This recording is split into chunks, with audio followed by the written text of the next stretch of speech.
Atención, las opiniones en este podcast son de exclusiva responsabilidad de quienes las emiten. Por lo tanto, no representan necesariamente la posición de Habitando Ando.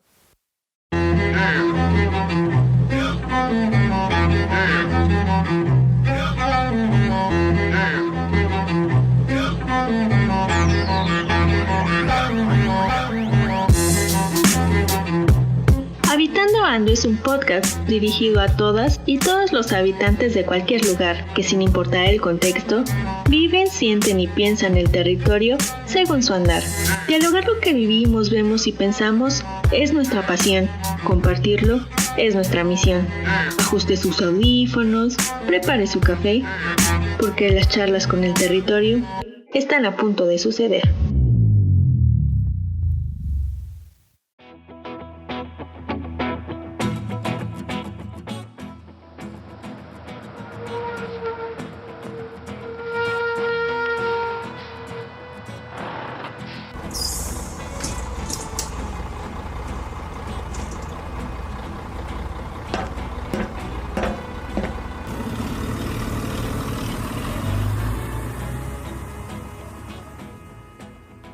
Hola mamá, ya estoy por llegar a la casa. Espero que las llaves que me diste sean correctas. Si no, me vas a hacer dar doble vuelta y eso te costará un desayuno.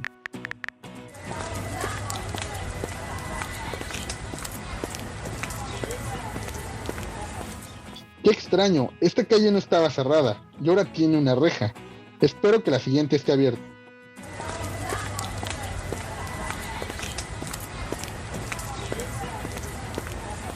¿Cómo? ¿Cerraron la calle? Veo que tiene puerta peatonal. Espero que esté abierta. Genial, al menos puedo entrar.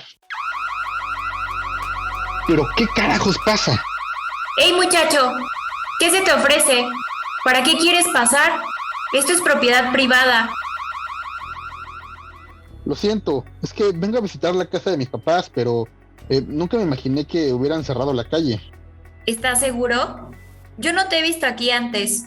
Es que yo casi no vengo. Mi mamá es la que viene más seguido. Vecina Rocío, escuché la alarma. ¿Está todo bien? ¿Y este quién es o qué quiere? Espero que sí. Aquí hay un joven que quiere pasar a la privada. Dizque a visitar una casa, pero no sabe explicar a quién viene a ver. No vengo a ver a nadie. Mis papás tienen una casa aquí y vengo a revisar que todo esté en orden. La última vez vinieron hace apenas unas 4 semanas, pero no existía esta reja. ¿Por qué la pusieron? Pues por tanta inseguridad, hay que defendernos de alguna forma, ¿no? Ay, y sigues sin identificarte, muchacho. ¿Tú quién eres? Les acabo de explicar. Es casa de mis... ¿Saben qué? Olvídenlo. Voy a pasar, con permiso. No, tú eres un desconocido, no puedes pasar. Es más, te voy a grabar para subirte a internet. Voy a poner en el grupo de WhatsApp que estamos necesitando más apoyo de los vecinos. Ya no puedo con eso. Voy a marcarle a mi mamá para contar. Siri, marcar a Leti. Espera, muchacho. ¿Tu mamá es doña Leti? Sí, es ella. ¡Claro! Tú eres Mario. Pásale. Cuéntame, ¿cómo está tu mamá? ¿Y tú, habitante, sientes que vives entre rejas?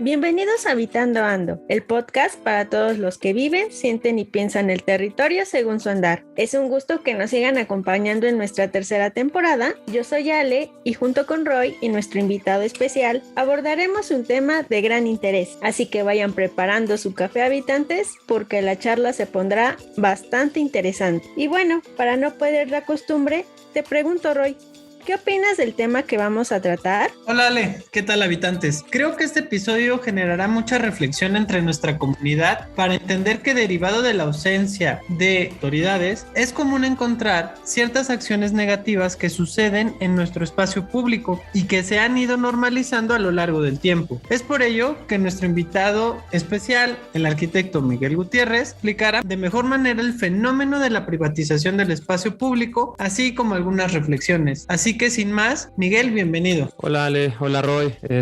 Muchísimas gracias por fin invitarme. Desde la primera temporada he querido participar con ustedes, pero bueno, veo que tienen favoritos. Entonces, nuevamente muchas gracias por invitarme en esta oportunidad tan grande de poder explicar y poder hablar del espacio público, que es un tema que me súper apasiona. Así que si de pronto me pongo romántico o me enojo, no se preocupen. Soy yo así con estos temas. Y bueno, qué bueno que abordemos esto, ¿no? Porque es de sumamente interés de todos los habitantes y de muchas ciudades que podemos encontrar este fenómeno. Así que ojalá les guste esta entrevista que les voy a dar. Pues nada, súper bienvenido, y además, como parte de Habitando Ando, gente de la casa, nos gustaría empezar primero con que nos pudieras dar la definición o qué entendemos los habitantes por el espacio público. Sí, mira, es muy importante empezar a abordar esta palabra que es espacio público, ya que es algo tan sencillo y tan complejo, ¿no? Tan sencillo como, pues bueno, son todos los espacios abiertos y espacios libres que tenemos en general en nuestras ciudades, que tenemos donde vivimos, que tenemos en nuestras comunidades. Y es decir, son estos espacios que tenemos en común con nuestros vecinos, con los habitantes, como puede ser desde la calle, puede ser una banqueta, puede ser un parque, puede ser todo lo que tenemos desde que salimos de nuestra casa hasta que llegamos a otro punto, ¿no? Todos estos recorridos, todos estos camellones, que ya sean pequeños o grandes, las avenidas, todo, incluso estos lugares donde nos encontramos con otra persona o con muchas personas, es decir, donde realizamos actividades al aire libre, como por ejemplo, que pueden ser algún deporte, que puede ser bailar, que puede ser patinar, que pueden ser espacios donde nos sentamos con una persona para disfrutar simplemente de un día, para poder comer en la calle, donde estemos. Ese es el espacio público, y así es como para esto es donde mejor se representa nuestra sociedad, ya que es donde mostramos nuestro tipo de comportamiento que tenemos con nuestros habitantes, con todas las personas que compartimos un espacio público, que compartimos una ciudad. Y bueno, esto es lo que exhiben nuestras condiciones socioculturales de la vida, como una expresión de interacción y de organización. Ahora, lo que nos mencionas es a grandes rasgos aquellos espacios abiertos que compartimos en el día a día como ciudadanos, pero últimamente, y no me dejarán mentir habitantes, hemos visto que en nuestras ciudades comúnmente estos espacios tipo vialidades o incluso hasta parques son delimitados por rejas. Con este tipo de acciones, ¿estaríamos hablando que estos espacios públicos ya se están privatizando? Bueno, Ale, tocas el punto de esta entrevista. Fíjate que estamos enfrente de un fenómeno urbano que es el encerramiento del espacio público, desde el parque que controla los accesos por medio de rejas, como una calle que cierra por decisión de los vecinos, como pudimos escuchar en la historia del principio, ¿no? Esta decisión de una calle cerrada, vecinal, que no la avisan a todos y que simplemente actúan, pues hace que el personaje principal no encuentre forma de entrar a su vivienda, ¿no? Y entre en conflicto. Entonces, esta acción de cerrar el espacio público puede ser de forma legal o ilegal, y lo encontramos en muchos lados. Y esto se da principalmente por un control de acceso que permite tener dominado el espacio para saber quién entra y quién sale. Esto, en resumen, es la privatización del espacio público, y la podemos encontrar de distintas formas. Y como bien mencionas, ahora es muy común encontrar espacios que eran abiertos y ahora los encontramos ya cerrados o delimitados, principalmente por rejas. Esta acción afecta principalmente a la vía pública y a espacios verdes, que pueden ser desde pequeños o grandes. O sea, estamos hablando de que podemos encontrar parques, canchas,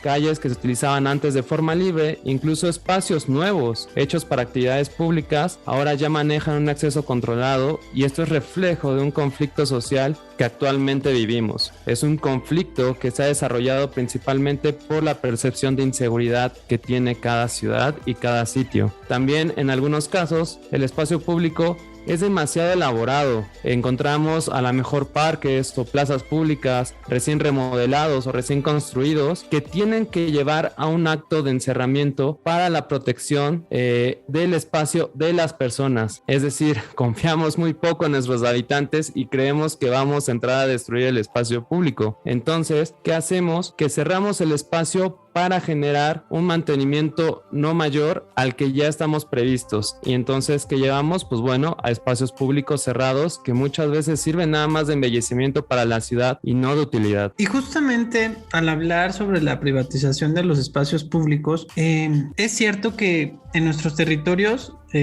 muchos percibimos que hay espacios en donde nos sentimos bienvenidos y existen otros espacios inclusive donde nos sentimos intimidados o inseguros por los mismos elementos urbanos. Así que, Miguel, quisiéramos preguntarte si tú en tu investigación has identificado aquellos elementos urbanos que generan esta apreciación. Sí, Roy, ojalá que puedan observar de una forma diferente la ciudad después de que escuchen este capítulo. En nuestro día a día podemos sentir que en algunos espacios somos bienvenidos y en muchos otros somos rechazados. Y aquí tocamos un tema muy delicado. ¿Por qué? Porque es cada vez más común el rechazo social en el diseño urbano. Es decir, existe una acción física para delimitar o negar el acceso a los distintos espacios. La principal razón, como lo había comentado, es excluir a las personas extrañas de una zona, es decir, al que creemos que puede provocar algún delito. Entonces, ¿qué hacemos cuando diseñamos un espacio? Muchas veces ya se opta por la opción de crear barreras lo más agresivo posible para poder evitar la atención que una persona le pueda dar. Pero bueno, de paso nos lleva a todas y a todos de no sentirnos bienvenidos. De esto se puede dar cuenta de una manera muy fácil de donde vive cada habitante que nos está escuchando ahorita, donde se sienten bienvenidos y donde no. Dentro de mi investigación, en la prevención del espacio público, lo ubico principalmente en un parque urbano en la ciudad de Puebla, aquí en México, que se llama Los Fuertes. Y voy a explicar su problema. Esto lo podemos agarrar de forma de que les traiga un chismecito de lo que pasa ahí, ¿no? Conforme a la prevención del espacio público. Pues bueno, este parque urbano es de grandes dimensiones, tiene cerca de 800,000 metros cuadrados y sirve como punto verde de la ciudad para recreación, para actividades, turismo, etc. Pero el problema es que este parque colinda con 8 colonias y 6 de estas colonias tienen indicadores muy bajos socialmente hablando, es decir, indicadores bajos en cuestión salud, escolaridad, económicos. Entonces, este parque tiene mucha atracción turística porque es donde sucedió la batalla del 5 de mayo, que es muy famosa en la ciudad de Puebla y en el país. Y bueno, los gobiernos anteriores deciden que se debe de proteger el parque de una forma para que pueda ser totalmente turístico y con sentido de negocios. ¿Por qué? Porque ubicamos edificios públicos que son de carácter gubernamental, pero que sirven para distintas exposiciones, como lo puede ser el recinto, el centro expositor. Entonces, ¿qué es lo que hacemos en esta parte? Pues bueno, el parque mismo delimita el acceso y lo hace de una forma tan complicada para el habitante de esas 6 colonias con indicadores bajos para que pueda accesar al parque. Es decir, se busca que no lo utilice y de esta forma proteger a la persona que viene de visita o que viene de fuera para utilizar el parque. Entre estas acciones hemos encontrado que de hecho ahí antes pasaba el transporte público para darle cabida a estos habitantes. Pues bueno, en las últimas acciones este transporte público es retirado y en su cambio se facilita una ruta para el transporte turístico. Es decir, estos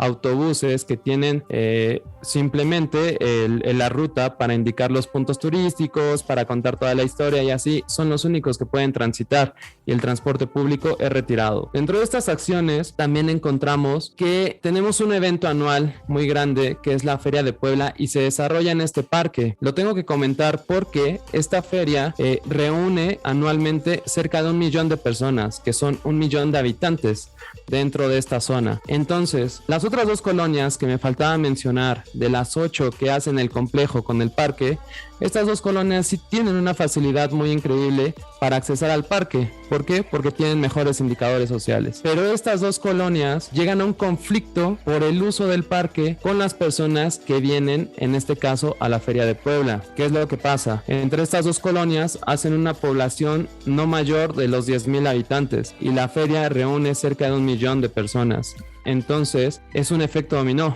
Así como el parque se cierra a las 6 colonias para evitar su ingreso, o bueno, a lo mejor no evitar, pero sí hacérselo más complejo, estas 2 colonias deciden cerrar el paso hacia este parque y evitar que personas extrañas se paseen por sus calles. Entonces, este efecto dominó hace una consecuencia de que toda la colonia, estas 2 colonias restantes que tienen una facilidad para entrar al parque se niegan, se cierran entre ellas mismas y hacemos estos pequeños clústeres ilegales, obviamente, para que no demos acceso a personas extrañas, ya sea de los eventos o ya sea toda actividad que pueda generar el parque urbano de los Ford. Y entonces, entre este efecto dominó, ¿qué encontramos? Como bien mencionaba Roy, creo que para este momento de la entrevista ya identificamos que hay muchas barreras físicas en nuestra ciudad, ¿no? Y las podemos encontrar de mil formas. La forma más típica y la que entendemos enseguida es, pues bueno, con la colocación de rejas, ¿no? Para esto, dentro de mi investigación, pues bueno, hice un pequeño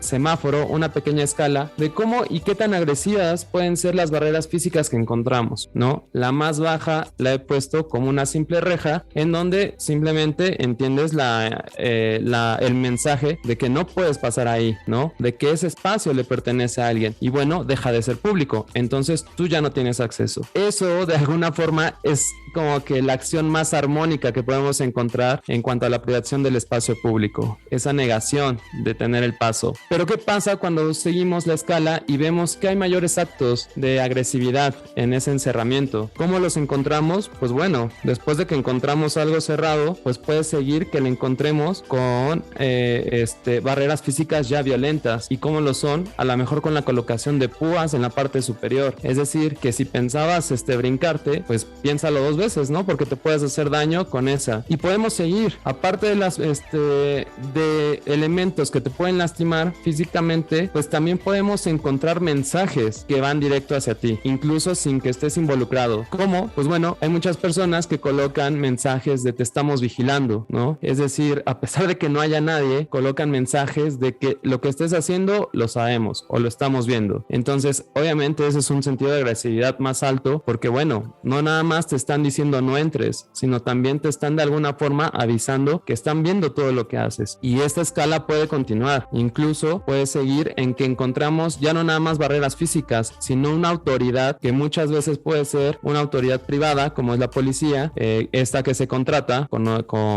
obviamente con elementos privados, y que esta persona es la que decide si entras o no, o te pregunta por qué motivo. Antes, cuando un espacio era público, ahora ya es controlado e incluso ya tiene una autoridad ahí que te dice si puedes ingresar o no. Y como les comento, de seguro con estas afirmaciones ustedes ya pueden estar viendo e imaginándose dónde han encontrado todos estos elementos violentos, ¿no? Y bueno, estos elementos violentos no nada más los encontramos físicamente, de hecho los podemos encontrar muchas veces en el diseño de la ciudad y pueden tener forma de vías vehiculares, como pueden ser avenidas, como pueden ser autopistas, incluso de plazas comerciales. Aquí en Puebla tenemos una plaza comercial que se llama Angelópolis, que tiene una barrera impresionante física alrededor de ella para que no pases peatonalmente, te dificulta mucho el acceso peatonal e incluso tiene después una barrera vehicular como estacionamiento para que también te sea difícil, ¿no? El mensaje es llega en coche, no llegues caminando. Y como estas barreras podemos encontrar muchos, y de hecho creo que ahorita el ejercicio es para que ustedes puedan identificar de donde nos escuchan qué barreras físicas están y tienen en su día a día. Y aparte es increíble cómo este tipo de acciones que al inicio iban destinados ya sea al aspecto turístico como en el primer ejemplo o al aspecto económico con el uso de algunas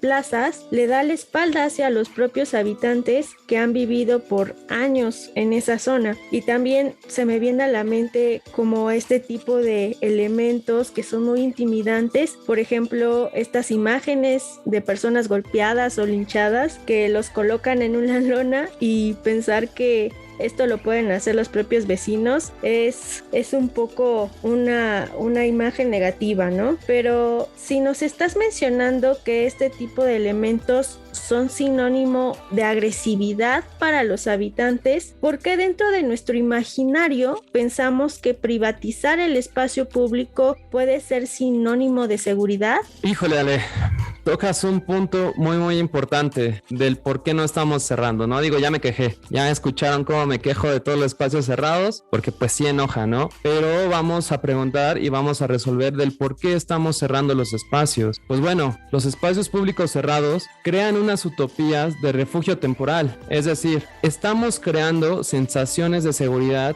y de control en el lugar que habitamos. Desgraciadamente estas son falsas, pero al ver un espacio cerrado y al sentir un espacio controlado, creemos e intuimos que por automático estamos seguros. Y aquí quiero dirigirme un poco hacia la privación del espacio público, pero a nivel vivienda. Como lo había comentado con la experiencia en la zona de los Fuertes de Puebla, aún con la mejor intención que tengan tanto autoridad como los vecinos, el encerramiento no aporta a la lucha a disminuir la delincuencia. De hecho, facilita mucho la acción, ya que rompe con los distintos espacios en las ciudades, de lo que lo vuelve vulnerable. Un dato muy importante es que en Puebla, 8 de cada 10 delitos se hacen en coche. Los coches, a fin de cuentas, logran tener un acceso a los lugares cerrados. Entonces, esto no facilita que no exista delincuencia. De hecho, de cierta forma lo ayuda porque al tener un acceso cerrado, pues es muy fácil controlar desde afuera ese espacio. Entonces, a forma de organización, el delincuente tiene muchas facilidades. ¿Y por qué lo menciono? Porque hay un efecto,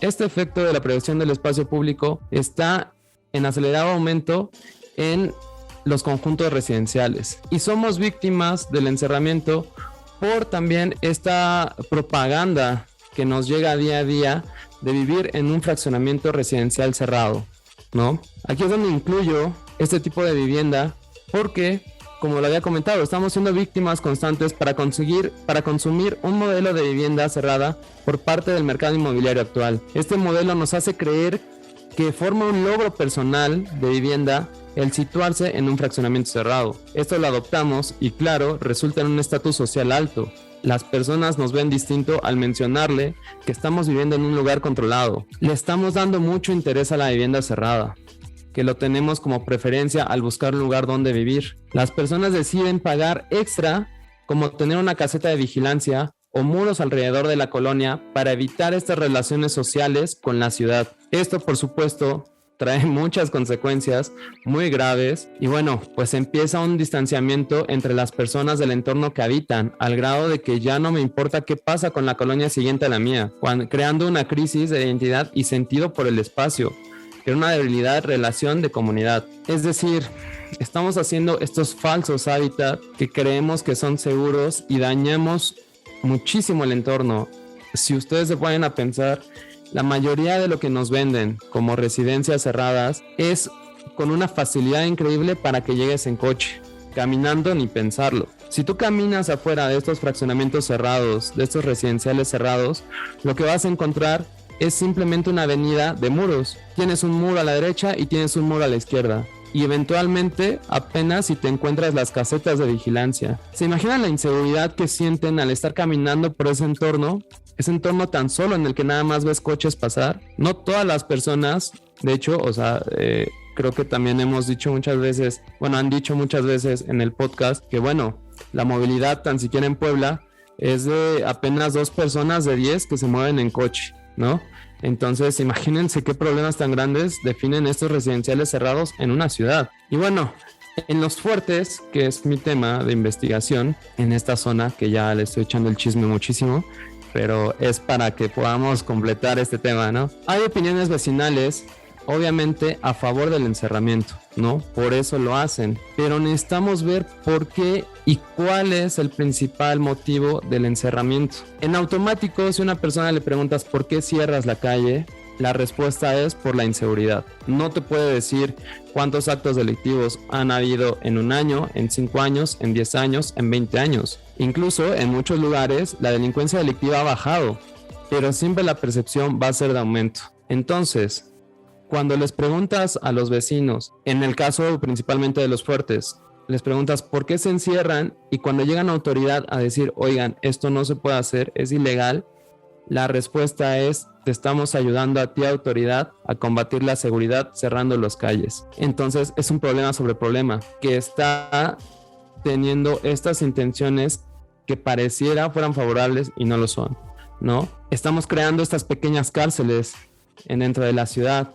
Estamos ahora habitando pequeñas burbujas. Bueno, justamente tocas un punto interesante sobre la relación, más bien sobre la forma en la que los habitantes crean sus propias estrategias para defenderse de la delincuencia. o de la inseguridad. Es una acción que está fuera de la ley, como lo acabas de mencionar. Entonces, ¿por qué estos habitantes, o más bien, dinos si estos habitantes son multados por cerrar los espacios públicos? Sí, aquí hay algo importante, ¿no? Que lo dije nada más entre palabras, pero bueno, el hecho de cerrar un espacio público es completamente ilegal. Y para esto, como bien preguntas, la norma es súper clave. En México tenemos desde la normativa a nivel federal que protege demasiado el espacio público, y a nivel ya más pequeño, que es a nivel estatal, y a nivel local, que es a nivel municipio, pues bueno, existen demasiadas leyes en protección del espacio público.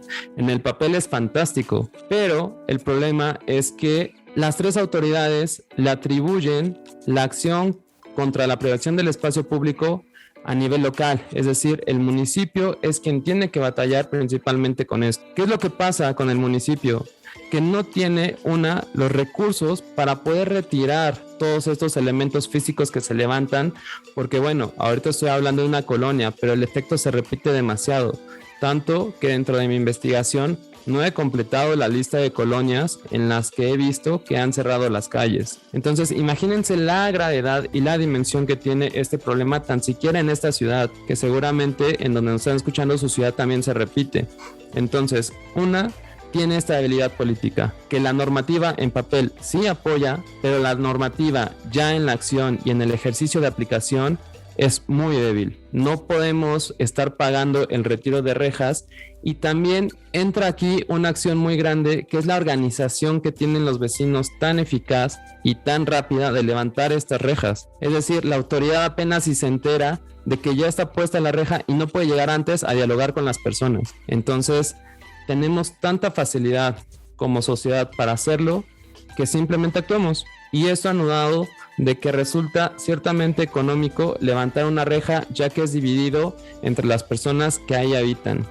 Entonces, la única cuestión es dónde vamos a levantar la reja y cuántos somos los que la vamos a pagar. Claro, y este tipo de acciones incluso hasta se pueden ver como soluciones a corto plazo originadas pues desde los habitantes, ¿no? Y por lo mismo pareciera que no es algo ilegal. Pero ahora, desde tu investigación, también has encontrado pues algunas ventajas y desventajas en esto que es la privatización del espacio público. Sí, bueno, Ale, no todo es tan malo. Hay muy pocas cosas buenas, muy pocas. Una de ellas es que la misma gente, los mismos habitantes se están organizando, ¿no? Entonces, hay un problema que ha afectado casi siempre en las ciudades y casi siempre en el tiempo de vida de estas ciudades, que es la falta de comunidad, ¿no? Yo no me llevo con el vecino, yo para qué le hablo, yo nada más veo que existe esta vecina, pero pues ni sé en qué trabaja ni nada. Entonces, el acto de cerrar las calles ayuda un poco en esta organización y en este reconocimiento que se tiene y que se logra entre los habitantes. Puede ser de una calle, puede ser de 2 calles, puede ser de 3 calles, depende del encerramiento que lo define. Es decir, muchas veces la acción no nada más acaba con una calle, sino empiezan a cerrar más por la facilidad física que existe a nivel urbano. Entonces, ¿qué es lo que pasa con estas organizaciones? Pues bueno, empieza a haber líderes, empieza a haber ciertos compromisos mayores con sus vecinos, con sus vecinas, entonces incluso empieza a aparecer tesoreros, empieza a haber ya toda una comunidad más formada dentro de todo esto, ¿no? Pero obviamente todo esto es a un precio altísimo, ya que la ciudad está empezando a tener una adicción muy grande por cerrar los espacios. Y pues bueno, como les había comentado, al ser víctimas de este boom inmobiliario por el fraccionamiento cerrado, pues queremos llegar a eso, ¿no? Queremos como que lograr personalmente a cerrar la calle y decir, mira, yo también ya vivo en un fraccionamiento privado, ¿no? Entonces, sí, las organizaciones vecinales han sido un éxito, pero a un costo altísimo, ¿no? Que es el tener espacios cerrados y que estos espacios cerrados pues van matando poco a poco a las ciudades. Hace que la actividad sea menor, hace que los espacios puedan incluso morir, porque bueno, ya son olvidados. Como sabes que lo tienes encerrado, ya no tienes por qué preocuparte ni por qué pasar por ahí. Entonces, incluso muchas veces se vuelven sitios, pues bueno, donde colocan la basura, donde simplemente puede ir alguien a desechar X o Y producto, donde llevan a su mascota, hacer del baño, etcétera. ¿Por qué? Porque el espacio va siendo olvidado. Entonces, esto sí es un problema gigantesco para las comunidades. Justo platicabas un poco este tema de los espacios y yo me acuerdo alguna vez investigué sobre algunas acciones que hacían para mitigar un poco este tema de la basura, de los desperdicios de las colonias que se generaban en las calles cerradas. Y por ejemplo han habido estrategias inclusive hasta como de colocar entre los mismos vecinos, colocan imágenes religiosas y crean espacios como de culto en las calles, y con eso han evitado tanto reducir los índices de violencia como evitar que la gente tire basura ahí cerca. Algunos de los habitantes que nos escuchan de seguro tiene algo ahí como por su casa. Claro. Entonces, pero bueno, nosotros entendemos que de seguir privatizando las calles sin el aval de las autoridades, pues puede generar algún problema en un corto plazo. Tú desde tu investigación, ¿cómo ves este problema o este planteamiento? Híjole, el problema de que estamos ya privatizando los espacios públicos con una facilidad increíble, como lo he comentado anteriormente, es que vamos a estar vigilancia siempre.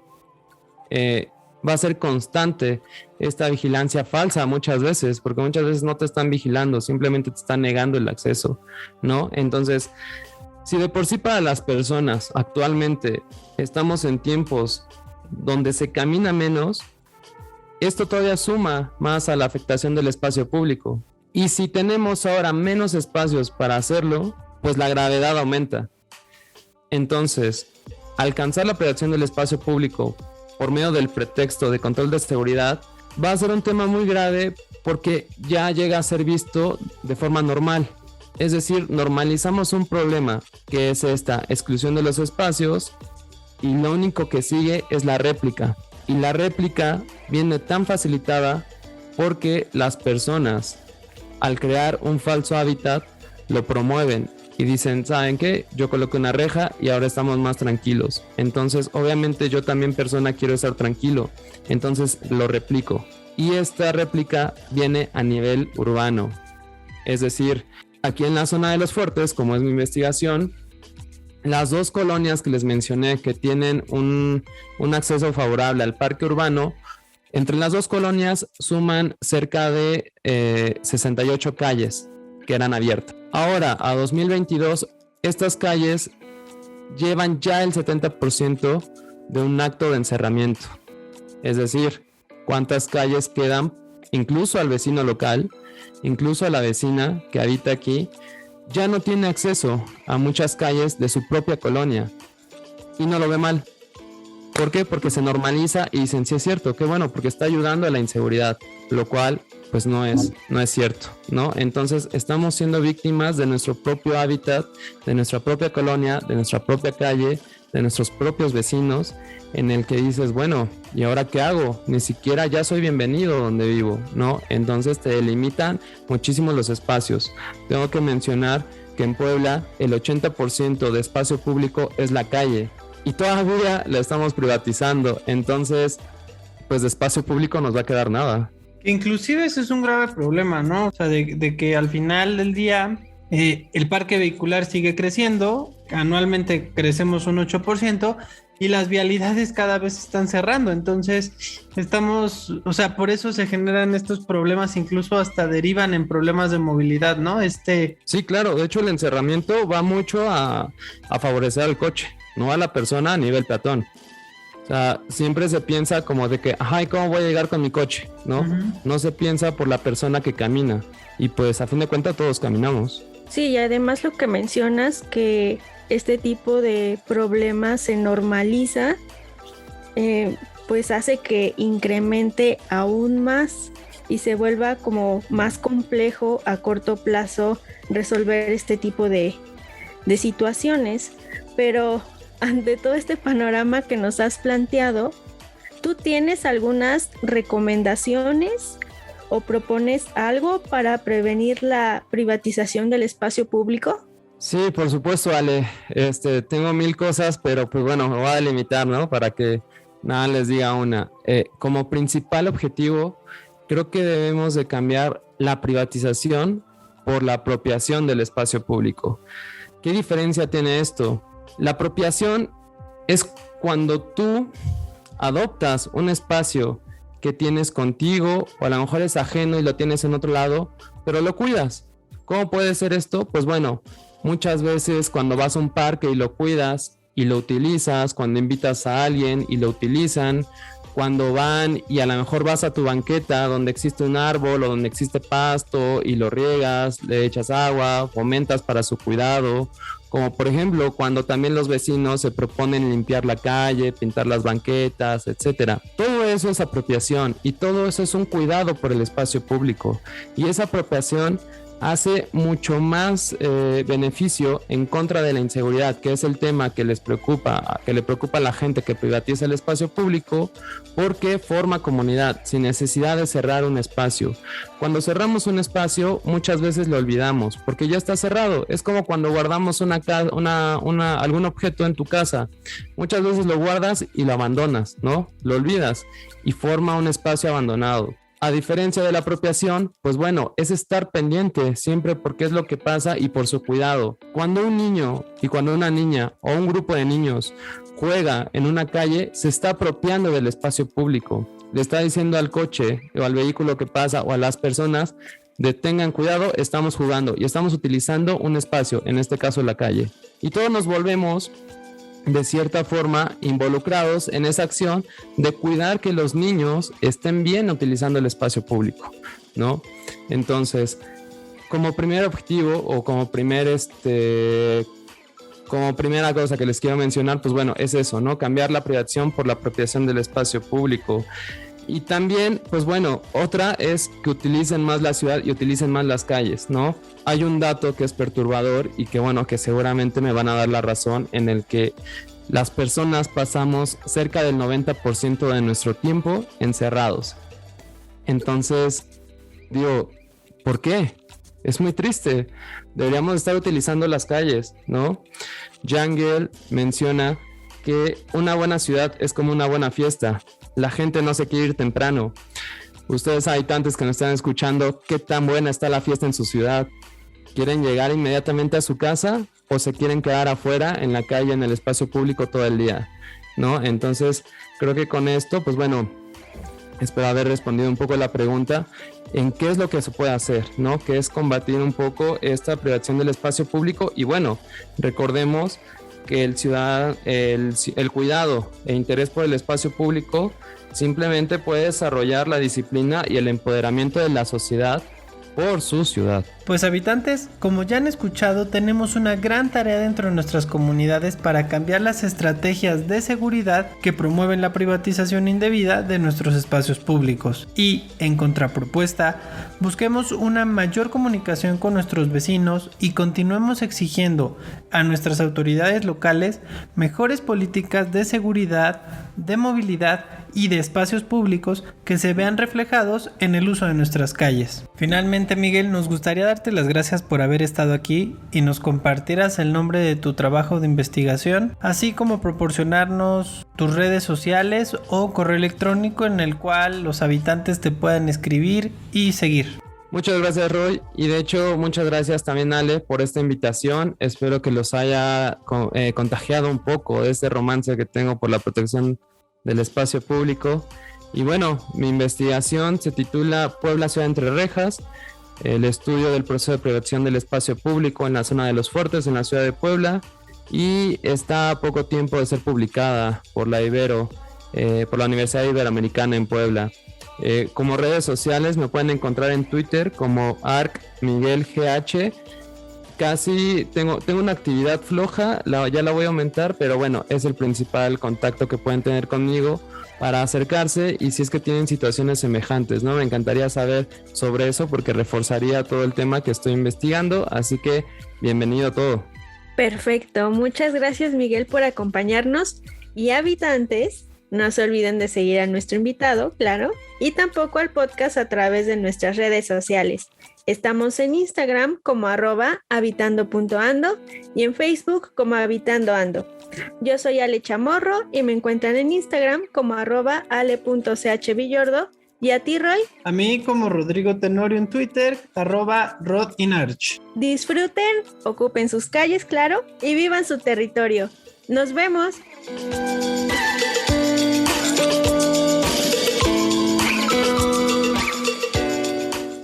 Habitando Ando es un podcast creado por académicos, alumnos y egresados de la maestría en Hábitat y Equidad Socioterritorial de la Ibero Puebla. Síguenos en Instagram como @habitando.ando y en Facebook como Habitando Ando.